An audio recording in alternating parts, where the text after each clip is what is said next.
Halo adik-adik, kembali lagi dengan pelajaran PPKN. Nah, di sini kita akan belajar tentang pelaksanaan tanggung jawab. Nah, apa saja sih tentang pelaksanaan tanggung jawab? Pertama, ada hak. Dalam tanggung jawab itu ada hak ya. Jadi hak adalah segala sesuatu yang didapatkan atau diterima oleh setiap orang. Jadi semua orang itu punya hak ya. Dan hak juga adalah sesuatu yang mutlak dimiliki seseorang sejak lahir. Sejak lahir orang sudah punya hak untuk hidup dan sebagainya. Kedua, ada kewajiban. Nah, kewajiban kita itu apa sih? Kewajiban adalah segala sesuatu yang harus dilakukan atau dipenuhi. Nah, itu adalah kewajiban. Pelaksana hak dan kewajiban harus seimbang dan adil.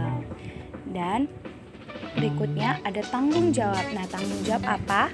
Tanggung jawab adalah kesadaran dan kemauan untuk menyelesaikan apa yang menjadi kewajiban dan tugas-tugas. Itu adalah tanggung jawab ya adik-adik. Nah, kita masuk kepada macam-macam tanggung jawab. Apa aja sih macam-macam tanggung jawab? Nah, pertama ada tanggung jawab terhadap Tuhan, lalu tanggung jawab terhadap diri sendiri, lalu ada tanggung jawab sebagai siswa, lalu ada tanggung jawab terhadap keluarga, ya. Lalu ada tanggung jawab sebagai apalagi ayo terhadap masyarakat, dan terakhir ada tanggung jawab terhadap negara dan bangsa. Nah, itu adalah macam-macam tanggung jawab ya adik-adik. Lalu kita harus memenuhi tanggung jawab itu. Kemudian tanggung jawab terhadap Tuhan itu bagaimana ya? Tanggung jawab terhadap Tuhan itu seperti kita contohnya apa? Ayo.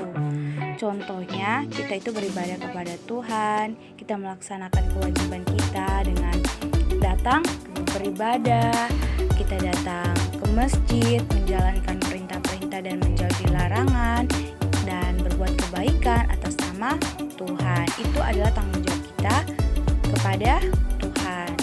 Nah, ini harus juga kita patuhi dalam kehidupan sehari-hari. Lalu ada tanggung jawab terhadap diri sendiri. Nah, tanggung jawab terhadap diri sendiri itu bagaimana ya? Tanggung jawab terhadap diri sendiri itu seperti kita harus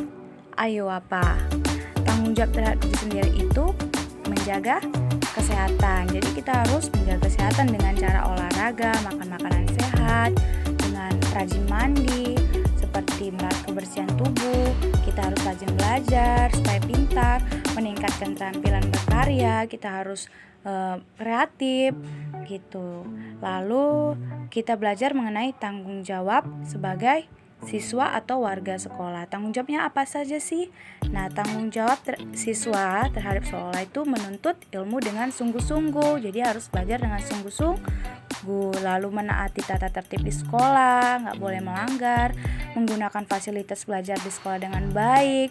Nah, fasilitasnya itu seperti meja dan kursi tidak boleh dicoret-coret, dan menjaga kebersihan lingkungan sekolah, seperti membuang sampah pada tempatnya agar tidak ada nyamuk yang datang. Dan kita belajar mengenai tanggung jawab terhadap keluarga. Apa saja sih tanggung jawab kita terhadap keluarga? Nah, kita akan mengetahuinya. Tanggung jawab terhadap keluarga itu seperti menghormati orang tua. Nah, adik-adik harus hormati orang tua kan di rumah.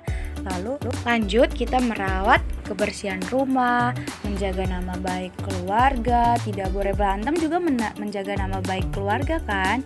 Lalu ini adalah hal-hal yang harus kita lakukan dalam keluarga.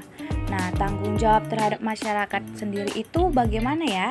Nah, ada jenis-jenis tanggung jawab kita terhadap masyarakat. Pertama, kita harus menjaga kebersihan lingkungan, sama seperti di sekolah. Kita harus jaga lingkungan agar lingkungan tetap bersih, sehat, dan nyaman.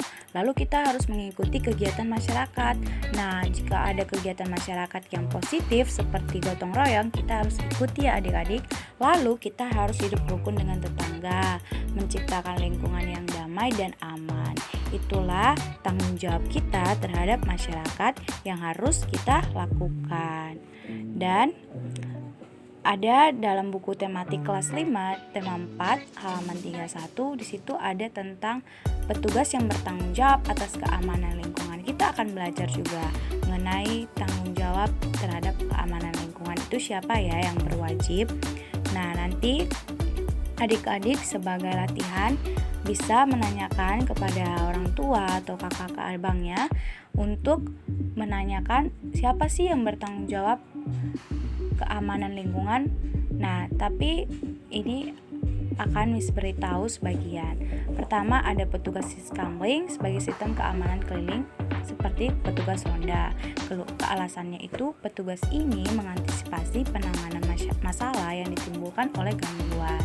Lalu ada petugas yang bertanggung jawab atas keamanan lingkungan berikutnya, itu polisi. Polisi memiliki tugas sebagai menegakkan hukum dan melayani masyarakat umum, mencegah kejahatan dan melindungi masyarakat. Terus yang ketiga ada petugas satpam. Adik-adik pasti tahu satpam kan? Alasannya satpam itu bertugas menjaga keamanan dan ketertiban umum di lingkungan tertentu. Nah, petugas yang berikutnya ada Babinsa, Bintara Pembina Desa TNI Angkatan Darat. Mereka ini juga bertanggung jawab loh dalam keamanan lingkungan, karena Babinsa bertugas melatih rakyat, memberikan penyuluhan di bidang pertahanan keamanan, hankam, dan mengawasi fasilitas prasarana hankam di desa. Seperti itu. Itu adalah petugas-petugasnya. Dan yang kemudian ada Linmas, perlindungan masyarakat. Karena apa?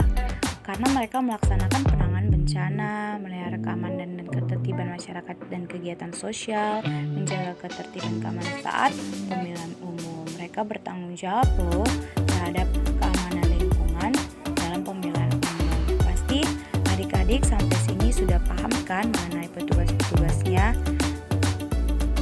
dan tanggung jawab kita terhadap bangsa dan negara. Nah, bagaimana sih tanggung jawab kita terhadap bangsa dan negara? Pertama, kita harus mematuhi hukum yang berlaku.